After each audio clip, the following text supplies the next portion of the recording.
to my good friend Lawrence Haddad, the head of GAIN, with whom I collaborated very much over the last decade, who did a great job with GAIN, who is a great leader, a warrior, a front fighter for addressing malnutrition across the world. And he will guide us also with the panel in this session. Lawrence, can I hand over to you? Thank you. Thank you, Feike. Thank you for such a generous introduction. I could say exactly the same thing of you, my friend. So I'm Lawrence Haddad. I'm the Executive Director at GAIN. GAIN is proud to be the co-convener with the World Food Programme of the Sun Business Network. And it's fantastic to see the progress over the last 10 years. I was actually at the meeting in London 10 years ago that launched SBN. This is before I even joined GAIN. And this is because I was so intrigued that here was a network that was going to be established to do rather a revolutionary thing, which is to reach out to the private sector. Feike has this saying that it wasn't like when everyone graduated, all the bad people went into the private sector and all the good people went into the public sector, and he's absolutely right. And yet, until 10 years ago, until the SBN was launched, it kind of felt that way. And the SBN was saying, look, the private sector, sure, parts of it are part of the problem, but most of it has to become part of the solution. And I think that's exactly what SBN has tried to do through raising the voice of SMEs around engaging with businesses, to improving the capacity of SMEs collectively and individually. And I think the next challenge is to really help SMEs get access to more finance. So I think SBN should be widely congratulated for its impact over the past 10 years. And I agree with Feike, impact is not just measured in number of businesses, it's impact per business. But I think the next 10 years is going to have, I think SBN could have a tenfold impact over what it's had for the past 10 years. Why do I think that?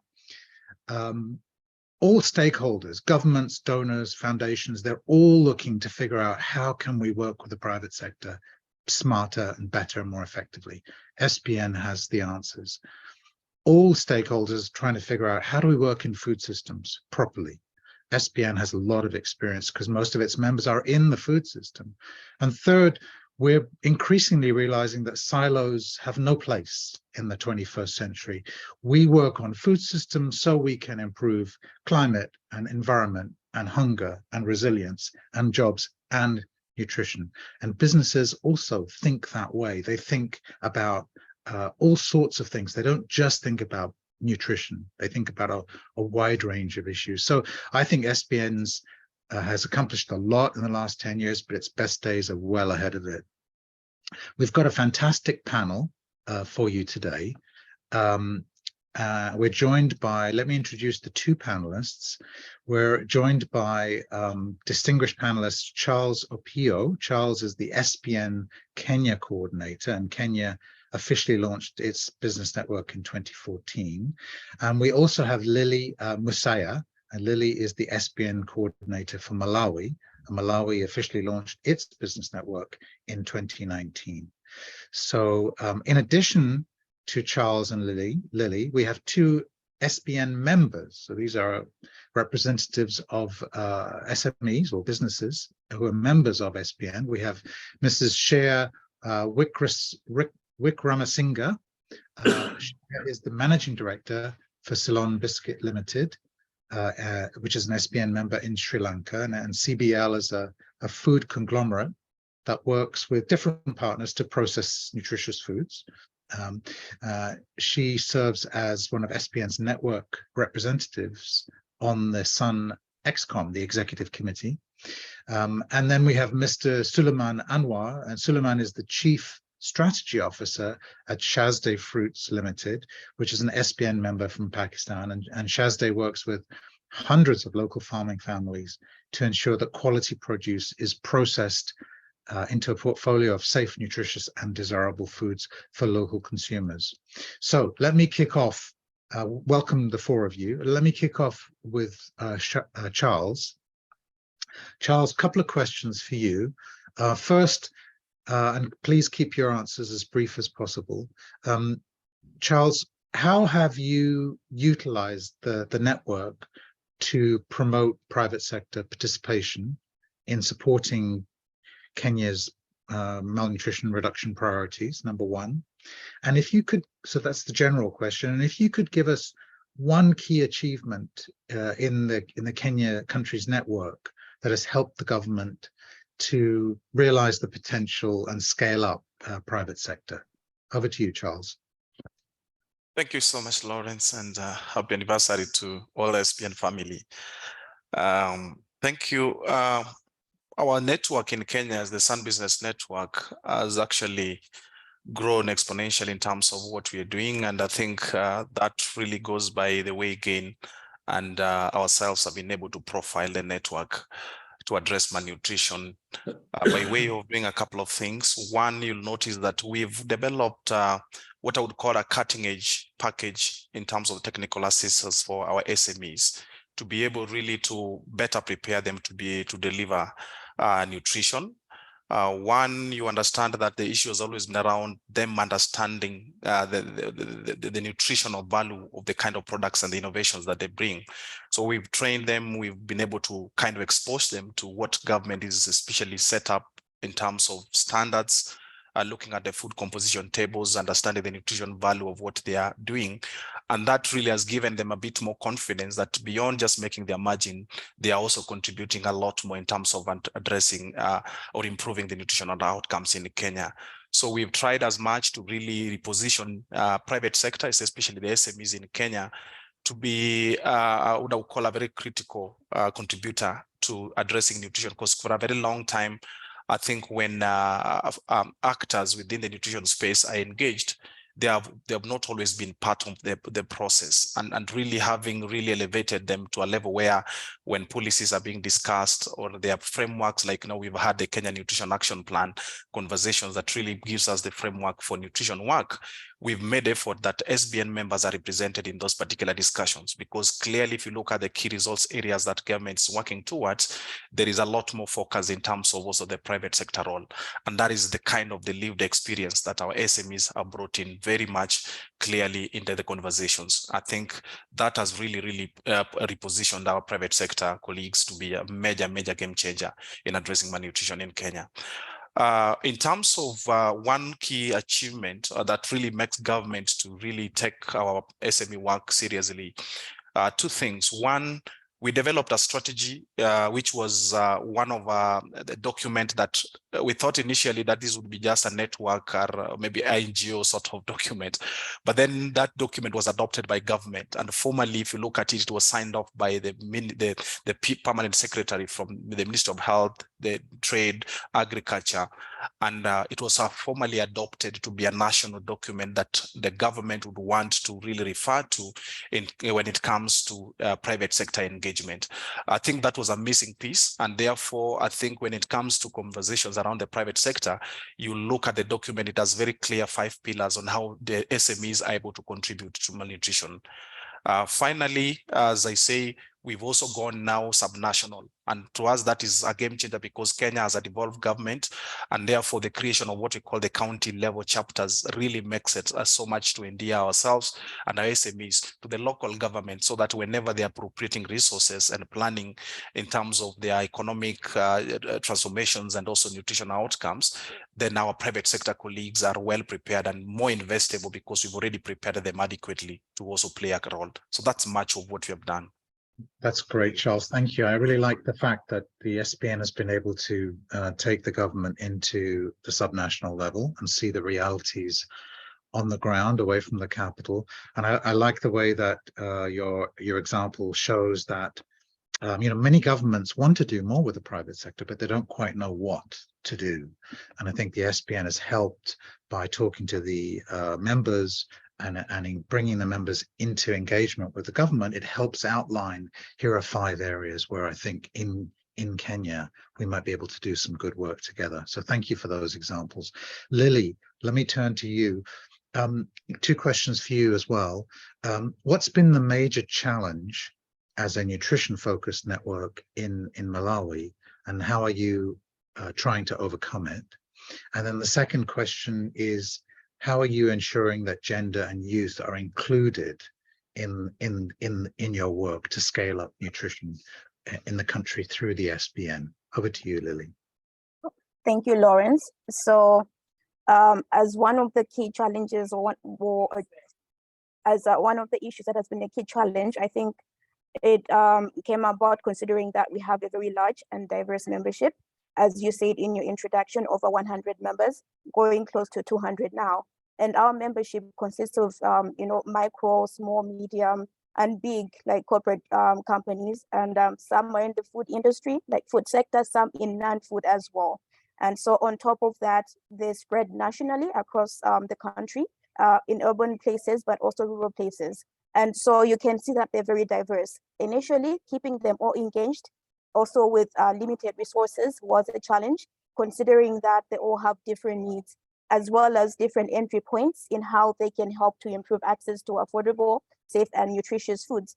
And so how we try to deal with that, or what we're doing now, is that we have segmented them. Firstly, we've got the segment of the large non-food companies, and the value proposition, as you know, there has to be a value proposition for both the companies and ourselves. So for them, why they engage with us is because we give them the visibility, in different, kind of platforms. For instance, we have periodical food fairs that we call sun markets. Sometimes we even get to do them at the UN coordinator's office. And we invite them together with other food companies, and they put up their stalls, and they get the visibility that they're looking for. But what we have asked them to do for the nutrition agenda is to include nutrition sensitive activities in their corporate social responsibility programs. They have actually also funded some of our nutrition related activities through their corporate social responsibility. But also another key area has been to work with them in terms of workforce nutrition. We piloted this with a few corporate companies, and I think there's still an opportunity there to do more. When it comes to the large food companies, of course, they also get the visibility, but I think they mostly see the value in that we help them to link to the government, especially the Ministry of Health. And then also from us, they get to have the technical advice and also information on how they can better improve their products. And in terms of what they are helping us with in pushing the nutrition agenda, we have asked them to collaborate with the SME companies that we have. So mostly we're looking at fortification. And what we have done is to work with one of the pioneer, big companies in Malawi, which started with fortification. And what they have done is they invite our SME members to their factory, show them how they can do small scale fortification. But also the challenge for SMEs is how they can import, fortificants. And so this big company imports in bulk, and then the SMEs can access the fortificants from them in smaller quantities. But of course, our biggest focus has been the SMEs in the food industry. And for them, we realize that it's pretty simple. Their challenge is that their products, most of them are not certified by Malawi Bureau standards. They need capacity building in producing better, at safe quality and food. And of course, our immediate response was to do technical capacity building in terms of like training them and linking them to Malawi Bureau standards for the training that they need in order for them to have their products certified. But we have done a lot of those trainings since we launched SBN in Malawi. But what we have noted is that they need more than the technical training. They also need the right facilities where they produce the food. So even though they have gotten trained, they don't have the right factories, that can help them have their foods certified. So now what we have developed is a concept that we're calling shell factories. What we will do is develop this together with Malawi government, and we have spoken with Ministry of Industry in sort of like close to rural areas in Malawi, where we put on like medium scale facilities where SMEs can come in and process their product and then brand them into whatever branding their company has. But the fact that the facility will be certified by Malawi Bureau of Standards means that their products could also easily be certified. And lastly, I think the last group that we look at is the micro companies, businesses. non-food SMEs that are in the non-food industry. For instance, an example would be like a barbershop or a salon in a rural area. Now the challenge is how do we engage those kind of businesses, in nutrition.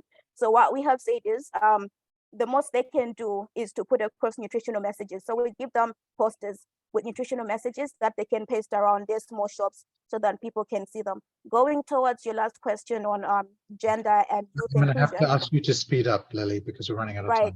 Right. I'm going to keep that very short. So initially we didn't make deliberate and intentional efforts on gender and youth inclusion. But then I think last year or early this year, SBN Global developed the SBN Gender and Youth Strategy, and this has helped us give us some direction. So where we've started is we have sort of like mapped where, especially women and youth, because we were missing those, where they're situated, across business in terms of like business size and location. And we found that most of these businesses are micro businesses and then also in rural areas. So what we have done is to now decentralize our approach. We're working with local governments to see how they can best be incorporated. Thank you. Thanks, Lily. I really like the way you've segmented the membership so you can develop different value propositions for each of them and how they can develop different value propositions for the network. That's really exciting. I like the way you've helped embed nutrition into the business plans, the core business work, right? Whether it's workforce nutrition or something else. And I like the fact that you've been able to influence some of the bigger companies to build nutrition into their CSR offerings. And I also like the fact that you're helping the SMEs with the certification work. It's so important. And of course, I'd like to see actually SBN do more work on supporting women entrepreneurs, especially because it's we know the system in many countries is stacked against them. It's harder for them to get a license. It's harder for them to get a bank account. It's harder for them some countries to move around. So I think it's really important that we do focus on women as well as youth. Now let me move on to Shea. I hope I'm pronouncing your name correctly, Shea. What's changed in your business model since you joined SBN, and how deliberate are you about orientating your customers about the need for good nutrition? Over to you. Thank you. So since Sri Lanka joined the SBN network, it was only in 2019, but our company's been there since 1968. Our foundations lay in, when we work with CARE to actually develop and manufacture high protein biscuit. So the way I look at it is, when I look at our organization, so Sun Business Network had 3 objectives when they launched here. One was better nutrition in workplaces. Another was production of nutrition food. And the third was to educate people on nutrition and nutritious food. So when I look at ourselves as an example, we are very much involved in producing products which are high nutrition. So we have this cereal, we produce numerous products using local grains and pulses that have high protein that is accessible to the community. We also work with a farmer network of over 16,000, and last year has been very challenging for Sri Lanka with a national output drop of crops of over 30%. I think the private sector has been trying to bridge this gap, and we've been a part of that just to make sure that food is available. And as an organization, we also we have a lot of programs, whether it is CSR, and some of it's integrated into our marketing and distribution networks. Where we can, we try and educate people as well. So I think we are kind of an example of the 3 objectives of what Sun Business Network was founded on here in Sri Lanka. And what we try to do is be a role model, because we are one of the largest food businesses here in Sri Lanka, and we have a very high reach. We work with a lot of SMEs as well in various parts of our business. We have a lot of stakeholders. So that's how we look at this. And how intentional are we in orienting? Look, I think the need of the hour, especially now in Sri Lanka, is better nutrition. We are having huge challenges basically with food, food inflation being over 80%. And the challenge is how do you give nutrition at an affordable cost? And that's the challenge we've taken. We're working with government to see if we can provide a high protein cracker type product for the market. It's challenging times here in Sri Lanka, and I think it's very important for the private sector as a whole to be completely involved. Thanks, Shreya. I mean, three things I took away from your comments. First, SBN was pretty much aligned with what you wanted to do anyway.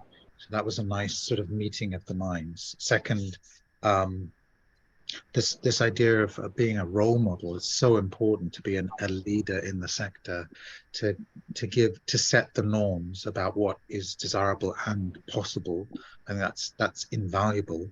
And the point you made repeatedly actually about the role of the private sector in keeping things moving when there is an emergency or a crisis or a really challenging period. We tend to always sort of go to governments to fix things, but actually private sector is absolutely critical. And we saw in many countries during COVID-19 what happened when food markets closed down and food couldn't be moved around. The whole system came to a grinding halt, and hunger and malnutrition happened. So thank you for illuminating those points so nicely. Suleiman, let me turn to you. Please share with us any collaborative efforts between your company and SBN. That'd be really helpful. Give us a sense of some concrete, granular collaborations. And given the current crises, what are you doing to? I mean, it's a challenge for all of us in the crises. We have to do better at reaching base of the pyramid markets. What are you doing in that regard? Over to you, Suleiman. Thank you very much, Lawrence, and it's a really pleasure to be part of the network and in this forum. Shazda is actually is a pretty young startup. We came into being back in 2018 and started our operations in 2020 by the time when we got into SBN. And that was actually a natural, what I can say, a kind of a natural handshake. It was our business model when we started up was based on this very concept that we have to engage the farmer at the root, working at the bottom of the pyramid. We have to develop things in a way where we are building their capacity, making sure that their incomes are not compromised. We are giving them the fair value of whatever of all their efforts, purchasing all they produce, processing it, but processing it in a way which is actually compliant on all nutritional aspects, while knowing and understanding this very core fact in the region that we are operating in is that more than 70% of the total population of Pakistan is, I think, less than 35 years of age. And this was, with this booming young population coming up, they are more cognizant of the facts on the advantages of nutritious benefits, and on the same note, the challenges on malnutrition and all other things are pretty damning in the country, across the country. So we started on those footings back in 2018. We were working, and then came in the COVID, and all of a sudden, everything came to a standstill, and we started our operations in an area which was particularly extremely severely hit by the COVID. The area is actually up north in our country, where the Karakoram Mountain ranges are there. The K2 base camp is just nearby the area that we basically operate in, and that is an area whose economy is generally based on two key factors. One is actually tourism, and the second is the agriculture side, the part. The area is actually famous for the production of apricots, although it's sixth largest in terms of the production, in terms of volumes globally, but unfortunately more than 75% of what the total produce is just absolutely wasted. So our idea was, just to was that we'll start from this area, we'll see what kind of impact we create, and then from there on we'll take it to the country downstream. Started with 14 farming families, came into COVID 2020, everything was shut down. And we were thinking, the farming families that are associated with us and the people associated with them, how would they be able to survive the coming winters? The winters are extremely harsh in the areas with no electricity, no gas. People just, kind of restricted and limited to their homes. And the tourism was absolutely zero in that season. The agriculture produce was, although already the large part of that goes wasted, but whatever they were able to earn out of it wasn't able to go anywhere across the country because all the because of all the lockdowns and food system collapse. And we kind of approached SBN local chapter on this challenge. How can we help them and make sure that whatever limited reach that we assist them. So in the context of their Keeping Food Markets working program, and which basically revolves around this concept of national nutrition security for food system workers, we had a discussion with them that why can't our farming families be part of those food system workers? Although we are helping them to build their capacity in terms of what to produce, how to produce, and we are ensuring that we are procuring their all the produce as well. So we were able to get a good sum of grant support from SBN, through which we provided ration support for the winter seasons to a select group of more than 313 families in that region. While selecting the families, our main and core role was to make sure that either the children among the families are less than 11 years of age, or if prioritizing the families, where the women are either lactating or they're expecting, and thankfully so we were able to do so, and the families that we interacted with and provided them with all the support, the total number of kids less than 11 years were more than 650, more than 310 lactating women and women who were expecting. So it was, kind of a small gesture, but we were able to assist a small number, and again that through with the support from the GAIN and the SBN side. We helped them to, give them two strong messages. Number one, once we are associated with you guys and we're trying to, develop a business model which is all inclusive, which is actually creating shared value for all across the whole value chain. So when the going gets tough, whatever the case may be, we would try to do and reach out and be there for you guys. And then taking this message across to the governments, to the policymakers, to organizations like Sun and GAIN, and see how we can give visibility to them about the challenges that we are facing, and the people associated with our value chain are facing. And thanks, what we have experienced in this whole journey is that the feedbacks, the support that we get, that is actually phenomenal, and that really gives a very good impetus in terms of keep on doing whatever that we're trying to do for this whole thing. Thank you, Suleiman. That's great. I mean, it's always so inspiring to hear how entrepreneurs and business people think about things. They're very pragmatic, what can we do about this situation? And you know, from small gestures, as you described it, big impacts can be created. So it's really, and again, you focused on the role of businesses in times of crisis. So that's a fantastic panel, colleagues. We don't have any time for any more. 3 things I took away from it.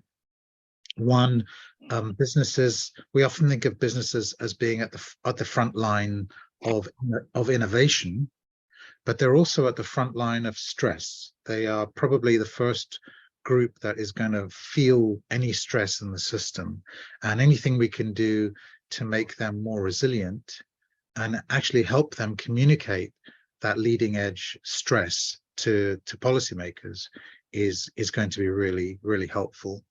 Second thing, you know, is around gender and youth. Entrepreneurial talent is equally distributed between men and women, and is equally distributed between young and old.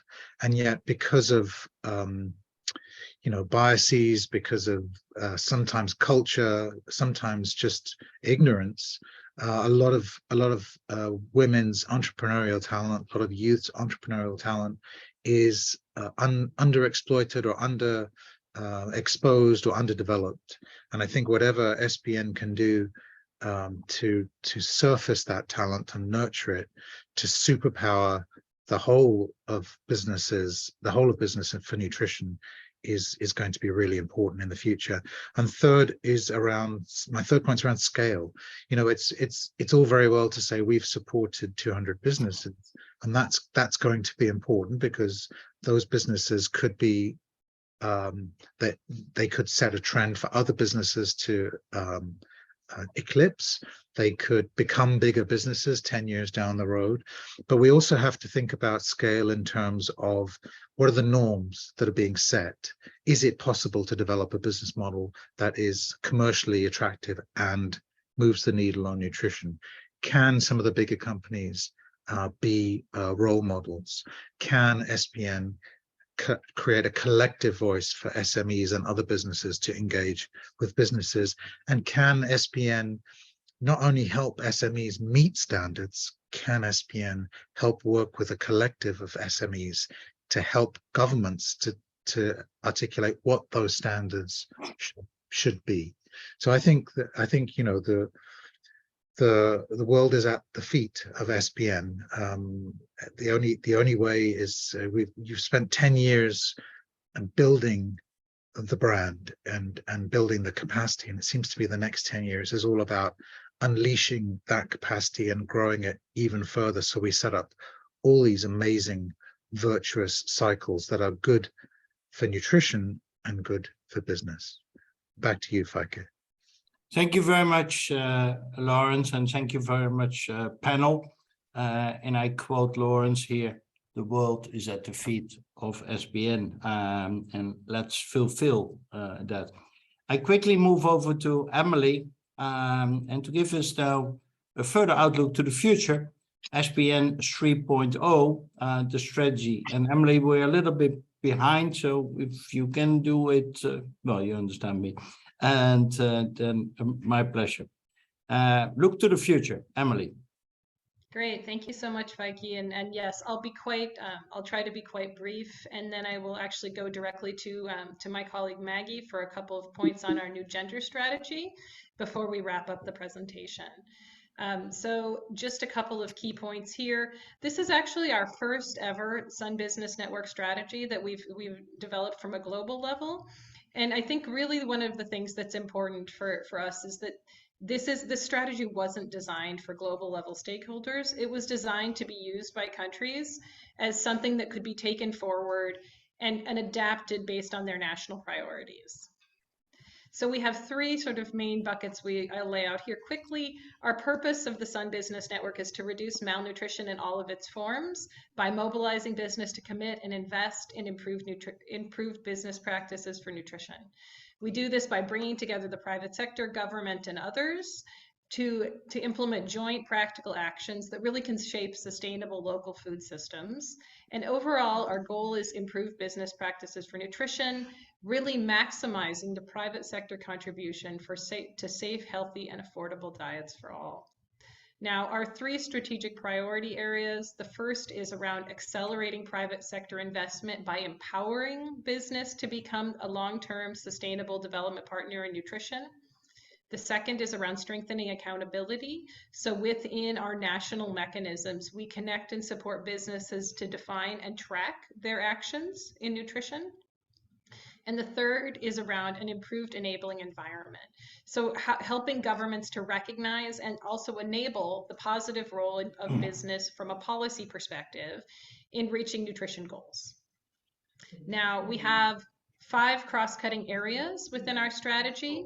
The first is around supporting SMEs at scale. So that's looking at strategic partnerships with investors, TA providers to facilitate technical and financial support. The second, and we'll hear more about this, is women and youth engagement. So I won't touch on that here.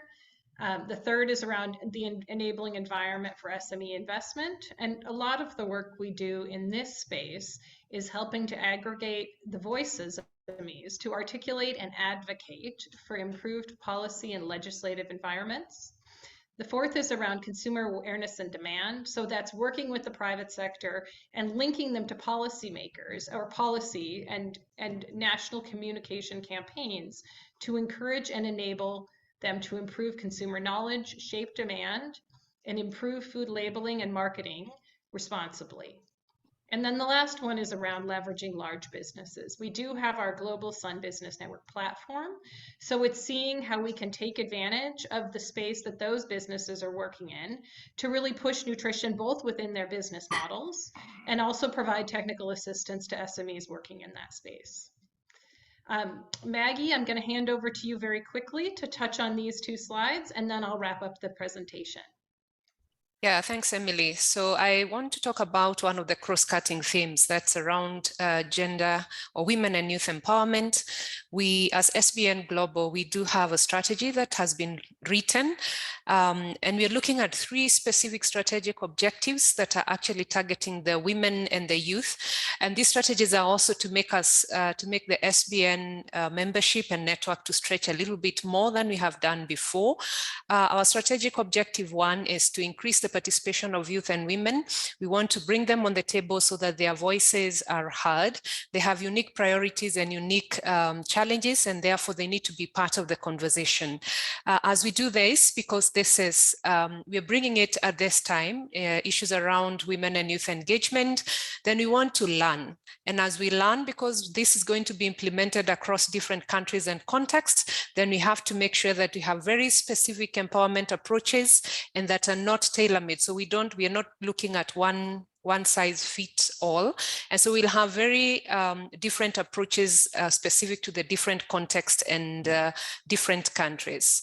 And our third objective is we are deliberate about engaging the youth and the women, not only as entrepreneurs, but also we are going to implement and to engage them as employees and also as consumers. So to be able to do this, then there are certain things that we are focusing on.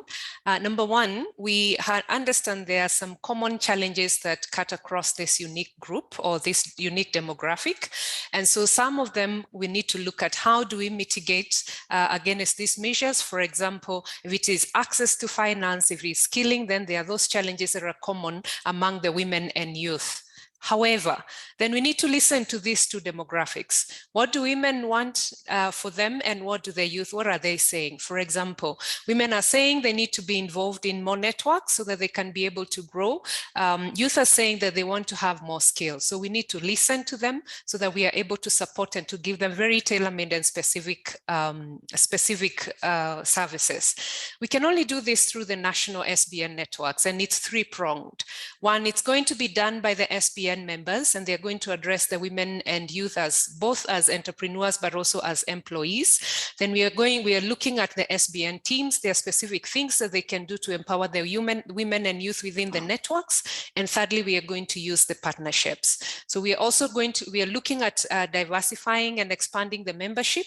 Now, just as Lily said, that some of these women and youth are found in the rural areas, and when they're in the rural areas, then the businesses are micro. So we are diversifying the type of businesses that we are looking at, not just the SMEs, but bringing a consideration of the informal sector so that we can be more inclusive. So we have a number of approaches and entry points. One is, how do we communicate with them? What platforms do we approach? We need to get into more women-oriented platforms. And also, how do we communicate to bring the youths on board? So we do this with three principles. One, we have intentional focus as a network. Two, we are amplifying the participation. And thirdly, we are doing this in a very and more inclusive manner. Thanks. Back to you, Emily. Thank you so much, Maggie. And I'll just wrap up with a couple of other additional short-term priorities that we have as SBN. The first is around strengthening and expanding our national Sun business networks to include even more businesses in the fight against malnutrition. I think that speaks to some of what Maggie was just talking about.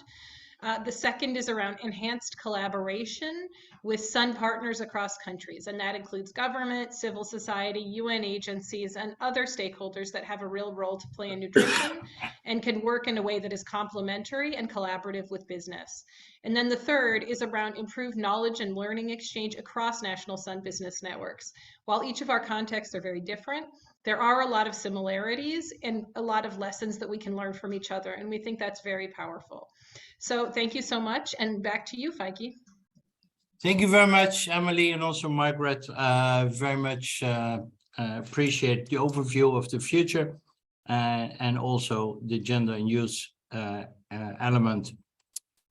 Now I would like to give some recognition, and moving to two prizes, so to say, because we want to recognize also companies and activities which really stimulate the Sun Business Network. And we have a global one and a national one. And I would first like to go to the National Nutrition Action Business Award. And Yatunde, maybe you can show the video where we can see who is winning the National Nutrition Action Business Award. Yatunde.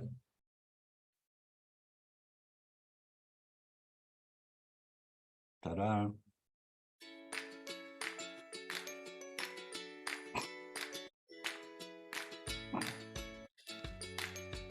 The ready-made garment sector of Bangladesh is the main well-being country. We have $30 billion industry employing around 4.2 million workers.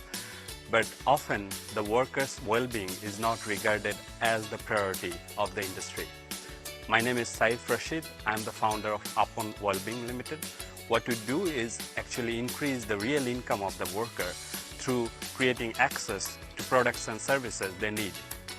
We open fair price shop inside factories where the workers can get access to 10% discount than other products outside in the market.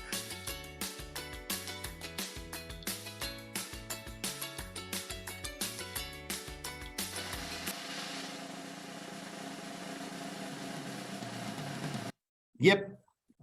Thank you very much, Apen Wellbeing in Bangladesh, due to your activities. You are the winner of the National Nutrition Action Business Award. And maybe a few words on acceptance. Yassir Arafat, the head of strategy. Yassir. Thank you. Thanks a lot. Keep it a little bit short, Yassir, because we're running over time and we all make a deep bow for you. Yeah, thanks a lot. It was a very big journey in partnering with SBN. The support that we got was really impactful for us. And finally, the journey for 2.5 years here with SBN in the country people, global team. It was really amazing journey.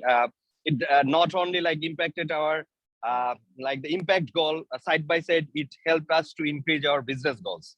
So thanks a lot. Hopefully we'll contribute our journey toward the garments worker here, the biggest export earning, remittance earning of the country. Thanks a lot. Thank you very much, Yasir. And then I quickly go to the Global Nutrition Business Award. And maybe we can show the second video, who is winning the Global Nutrition Business Award. Yatanda.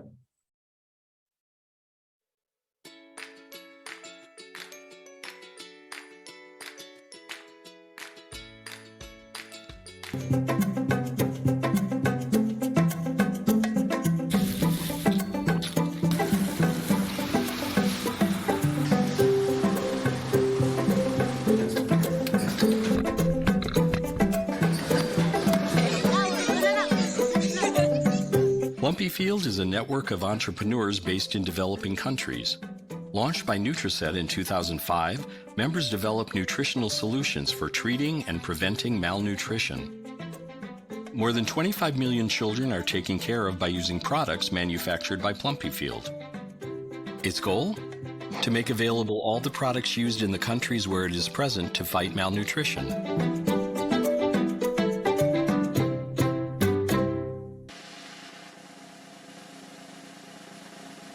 Yes, the Global Nutriset Global Award goes to Nutriset, and my good friend over many years who helped with her family so much working on Plumpy Nut and Nutriset. Adeline Lescan. Adeline, short response of you and congratulations, my friend. You're on mute, Adeline.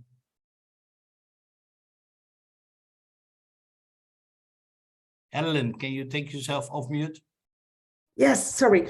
Thank you very much, Faker. Very nice to see you. Thank you very much, the whole SBN. We are very glad to be part and very glad to have this prize. As you know, we are totally focusing on fighting malnutrition, but we always say that fighting malnutrition is not only giving a product, because it's surely too late, but it's also developing economy. And I think that really with SBN, we are in the heart of what we are doing, developing economy, developing a value chain for good agriculture, good raw materials, and having at the end the good product for children to fight malnutrition. So thank you very much, SBN, for that. Thank you very much, Adeline, and congratulations. Well, due to time, because I would like to have not too much running over time, I quickly go to Manesh Maruka of GAIN, but also is in the SBN Operations Committee for some further brief recap. Manesh. Thank you, Faker. And once again, happy anniversary, 10th anniversary to SBN. A big thank you to everyone that has joined the anniversary celebrations today. We believe you are going back energized for more nutrition in your respective countries. As another big thank you goes to all SUN stakeholders for your huge support to the business network's growth over the last 10 years. I congratulate the winners of the Nutrition Business Award, Action Award, and thank you for your continued commitment and advocacy to improving nutrition. I believe all the businesses that joined us today will take a cue from you, and then they will start a chain reaction to put nutrition on the forefront of pertinent issue that requires urgent action in your respective countries. As a member of the Operations Committee, let me also take this opportunity to reiterate GAIN's and WFP's continued commitment to the SUN movement, its multi-stakeholder approach to ending malnutrition, and its role as co-convener of the SUN Business Network. SBN, as a member, will continue to serve as a key platform to engage and convene the private sector around nutrition and broader food systems issues. Hence, there is a need for continued constructive engagement with the private sector and the need to work together moving forward. Let's also not forget to reflect on SBN's commitment as outlined in the SBN 3.0 strategy that has just been shared by Emily and Margaret, to shift towards a broader healthy set of diets or approaches to healthy diets, addressing all forms of malnutrition, whilst also looking at broader issues such as climate, food loss, food waste, and women and youth. If there's any way we can support your country, please do not hesitate to contact the Nutrition Enterprise Unit, which is GAIN's SMEs Hub, and we will be ready to work together with you. Thanks again. Once again, thank you for your time, and over to you, Feke. Thank you very much, Vinesh. Thank you very much. Well, with that, I would like to conclude this session. 10 years of the Sun Business Network, moving from 0 to 99 to 600 to 1,500 members right now, globally and nationally, with prize winners, as we should today with Apen and NutriSet, but also moving, as Emily and Rita said, towards hopefully 3,000 companies in the coming period. And I quote Lawrence, please, it is not only about the numbers, but it is also about the impact that we can have locally and globally. And as the Sun coordinator Gerda Verburg said, please do that in all 65 countries. Thank you very much, Emily, and wish you the whole WFP family. Really appreciate it. Thank you, Rita, for all the work. And of course, my good friend, Lawrence, who is really a great help on all of this. Founding member is GAIN, of course, together with WFP.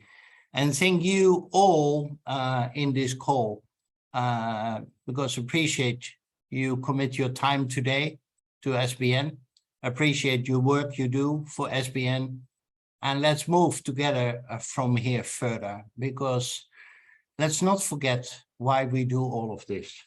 Let's not forget why WFP is there. Let's not forget why GAIN is there. And the only reason is that we work for the beneficiaries. We work for vulnerable people who are, due to climate change, becoming even more vulnerable as we speak. And we try to make their life a little bit better. That is why we put our effort into that. And that drives my energy for this topic also, together with Exton, together with Lawrence, already for many, many years. Thank you all very much. I close the call, but let's build here further together. Thank you. Thank you, Feke. Thank you, everyone. Thanks. Thank you. Thank you very much. Bye-bye. Thanks all.